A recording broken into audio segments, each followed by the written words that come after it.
Kwa mzee wewe, niaje mwanangu? Shwa uzito mwanangu. Budi kabisa unyama. Safi brother. Mwanangu sikia na mwanangu mimi ni kijana mhangaikaji nauza viatu mwanangu. Wewe kwa unavyoonekana mwanangu hapa kiatu cha ugoro kinakufa kwa sababu ugoro unautumia.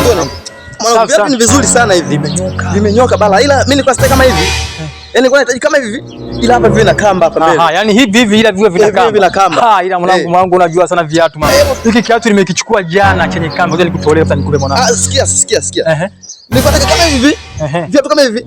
Ila viwe vina matairi hapa chini. Yaani sore yake vina matairi. Vya hivi vya chini vina matairi. Tia uzito. Wewe unajua viatu safi sana wewe mwanangu. Wacha nikutolee. Si vina matairi. Shingapi? Tena sio vina matairi. Kiatu kama hicho mwanangu tusizunguke sana. Kwa wewe ulivyo mwanangu 10,000. Hapa kwenye hela mwanangu maelezo ni kama rushwa, sipokei wala sitoi. Sikia nikwambie kitu.